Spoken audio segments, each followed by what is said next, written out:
Bonjour à tous et bienvenue au 5 Square Renaissance où je vous accueille à nouveau pour vous parler eh bien, une fois de plus des flammes jumelles. Parce que évidemment je me documente beaucoup moi-même, hein, puisque je suis moi-même en train d'expérimenter un processus de flammes jumelles.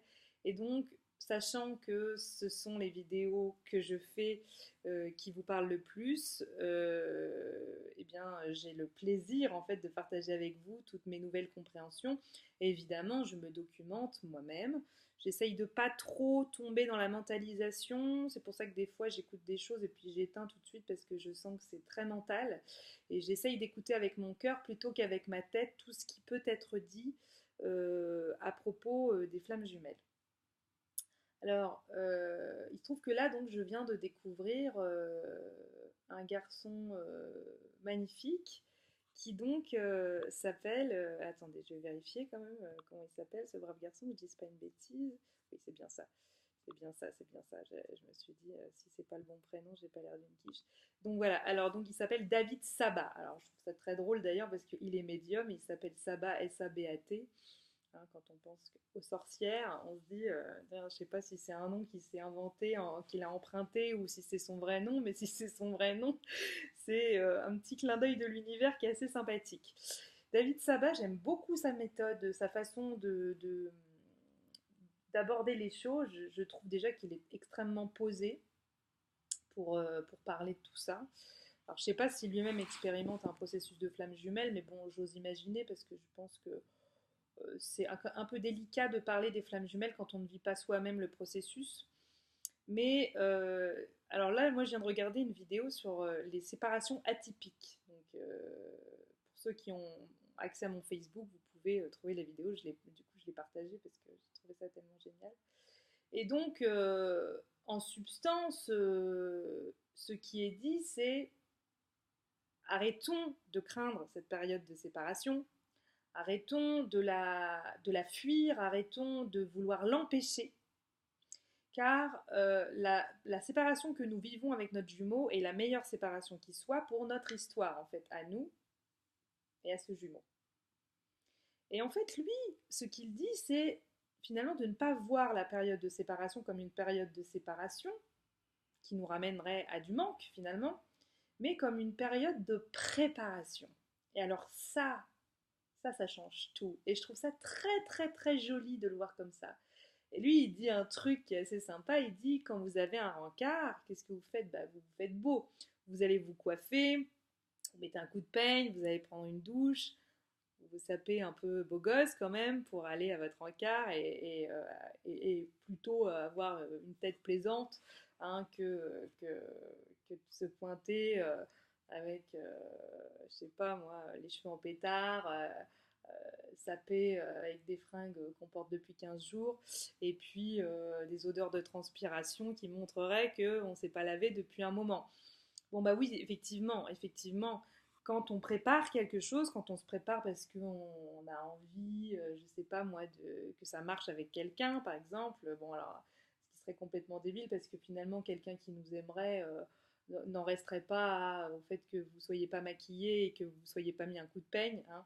Je le sais par expérience parce que j'ai fait des petites expériences dans ce sens-là et effectivement, je pense que quand vraiment on a le béguin pour quelqu'un, on s'arrête pas à des choses comme ça. Mais en tous les cas, il n'a pas tort. C'est vrai que pour préparer de belles choses, eh ben finalement, on a besoin de temps. On a besoin de temps.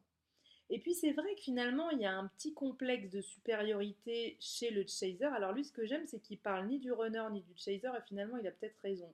C'est vrai que moi, finalement, dans toutes les vidéos que j'ai pu faire jusqu'ici, bah, j'ai présenté ça comme ça parce que bêtement, enfin bêtement ou pas, c'est les termes que je connais de par les vidéos précédentes que j'ai pu regarder. Et lui, en fait, il parle pas du tout de chaser et de... Voilà. Alors, dans la vidéo que j'ai regardée, s'il faut, j'en ai regardé qu'une. Donc s'il faut, il en a fait quand même quelques-unes. Peut-être qu'il emploie ces termes-là par moment. Mais en tout cas, j'ai trouvé ça plaisant qu'il ne les emploie pas, puisque finalement, chaser et runner, c'est encore des cases. Et puis finalement, on en a bien assez des cases. Et lui, ce qu'il dit, il dit, il y a toujours une des flammes qui a un petit complexe de supériorité en mode, ouais, mais moi j'avance, et puis lui, il faut rien, et puis il fait pas sa part, et puis je dois l'attendre, et puis, et puis il faudrait qu'il s'active, parce que moi je vais pas l'attendre comme ça sans 7 ans, sinon je sais pas ce que je vais faire, mais il va se passer quelque chose qui va faire que je vais pas avoir la patience. On se calme, on se calme, d'accord, hein? Voilà, parce que quelque part, il n'y en a pas un qui est plus avancé que l'autre. Si cette période de séparation existe et elle est inhérente à toutes les relations de flammes jumelles, comme il dit, et j'en suis persuadée, c'est-à-dire que c'est inévitable en fait. On ne peut pas éviter cette période de séparation. Alors arrêtons de retenir les chevaux, de vouloir absolument être en lien alors qu'on voit bien qu'il n'y a rien qui fonctionne à l'heure actuelle, que ça n'est pas mûr. En fait, on est en train de se freiner. Ce processus-là est absolument important. C'est une étape essentielle de notre relation de flamme jumelle. Cette période de préparation, il faut la vivre chacun réellement euh, avec finalement le plus de conscience possible, le plus de joie possible. Vivre cette séparation-là et cette préparation-là comme un cadeau de la vie. Voilà. Peu importe ce qui se passe en face, peu importe pourquoi cette séparation a lieu, peu importe le comportement de votre jumeau avec vous, qui peut être dédaigneux, qui peut être éloigné, lointain, qui peut être d'un seul coup, eh bien, plus trop euh, je cherche le mot, il est plus trop concerné par la relation, hein, voilà. Et puis potentiellement, peut-être il est en train de vivre d'autres trucs qui le font vachement vibrer, qui le font vachement kiffer, qui aussi l'empêchent d'avoir à trop se prendre la tête avec cette relation qui est quand même complexe. Alors voilà.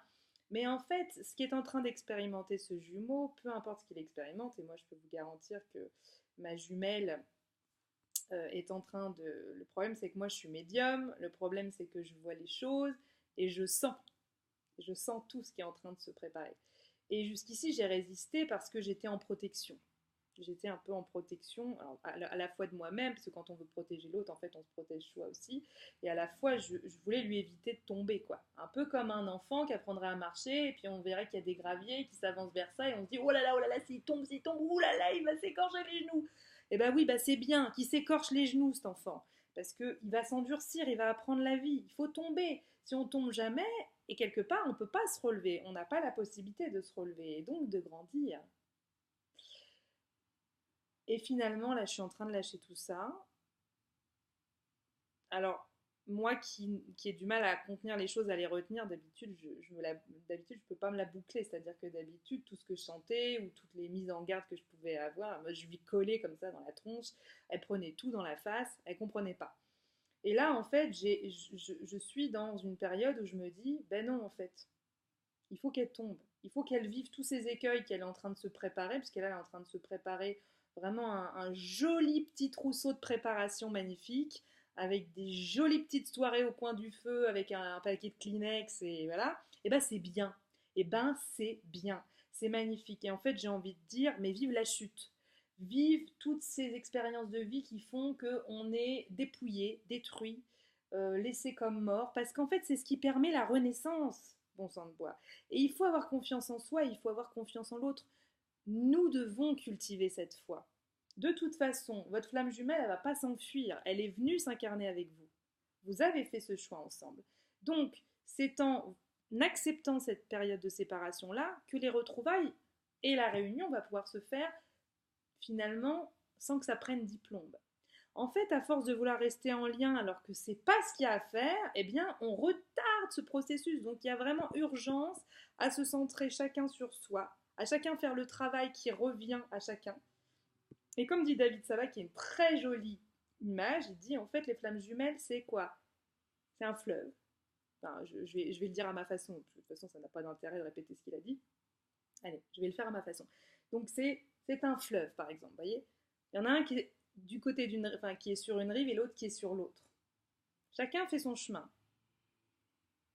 Et on n'a pas à se retourner pour voir ce que l'autre fait. S'il a une poussière dans l'œil, s'il s'est cassé la gueule, s'il a trop de choses dans son sac à dos et de lui dire tiens, balance-moi ce qui est trop lourd, je vais le porter chouchou. Non, non, non, non, non, non, non, non, non. En fait, vous avancez, chacun de votre côté. De toute façon, il n'y a qu'un fleuve qui vous sépare. C'est-à-dire qu'un fleuve, c'est rien du tout, en fait. Vous êtes au même endroit, mais il y a juste un fleuve qui vous sépare. Et alors, ce qui se passe, eh bien, c'est que chacun va marcher comme ça, va faire son chemin du côté de ce fleuve. Je suis perturbée parce que mon téléphone sonne.